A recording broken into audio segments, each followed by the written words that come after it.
Speaking of good guys, Bloodline's future.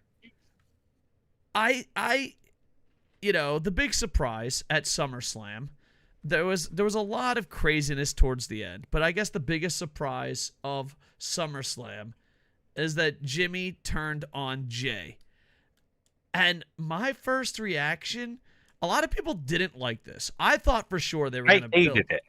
I thought for sure they were going to build this up towards WrestleMania. So I knew something wacky-to-do was going to happen. And he came out and you weren't sure who he was. And my reaction was, oh man, is it Kenny? Is it Kota? Is it someone from AEW? Is it someone from a big star from another promotion? Oh my God, is it Cody? Who knows? It could be anyone. And my response goes, oh, it's Jimmy.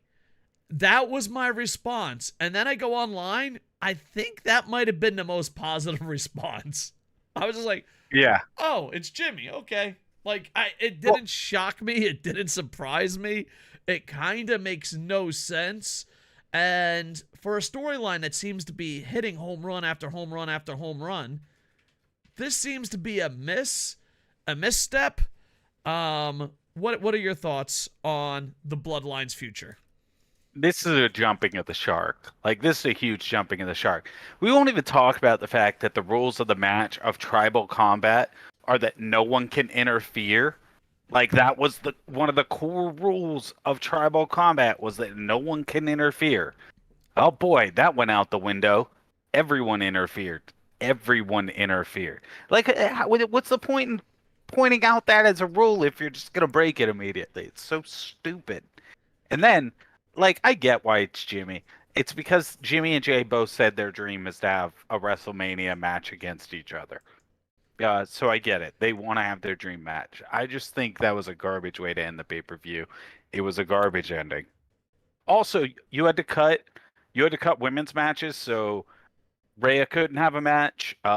Becky Lynch and Trish, which I'm not into, but that feud had been building for months, couldn't go on the pay-per-view, but we could have this obnoxiously long tribal combat which disregarded its own rules and then had like a 10-minute post-match wrap-up. Yeah, and here's the thing, like, I don't know. I'm one of those guys, well, how would you do it different? Backseat booking as they were. Wouldn't it have been better if Roman beat him cleanly? Jimmy goes to help him up. Roman says, join me. He looks down at his brother and super kicks him, or, whatever the Usos do. I think everyone does super kicks. So that's it, Well, I don't know. It's just... my reaction was, oh, it's Jimmy, was probably the best reaction I saw on social media. Yeah, like, it's kind of dumb. And I was as shocked as your cousin coming over for Thanksgiving.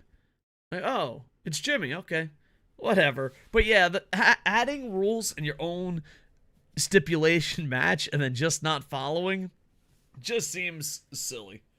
Just absolutely seems silly. Unless, of course, we're going to get some of these elders to come in and be like, listen, you young punks, you didn't even follow the rules. Okay, that's just, we've turned Bloodline into a Thanksgiving dinner. Back in my day when we played Uno, we made sure that the reverse card can only be played once. You kids reversing in a reverse and a reverse. It's insane. You can't add another card to draw two. Sure, whatever, Grandpa. So, I don't know. For me, at this point, it's dragged too long, and it's jumped the shark with this match. Yeah, I think it's dragged on too long. I think it jumped the shark. And on top of that, like, where do they go from here? And is there still interest? Because the WWE fans think this is Shakespeare. Like, you talk to a WWE, like, loyalist, and they're like, this is the greatest thing that's ever happened in pro wrestling history. And even I think some of them are like, this is dumb. It just went too long. It went too long. Do you see, I mean, right now, I don't know, if you want to predict or book, up to you. You decide, Raccoon. Where do you see Roman Reigns and the Usos going from here? I mean, they're going to drag it out until Cody at WrestleMania. And the Usos at WrestleMania. So there you go. And one thing Which also kind that of takes the excitement out of it because you know where it's going to be in a half a year. yeah, but a lot of complaints where that's what they wanted, but we'll see.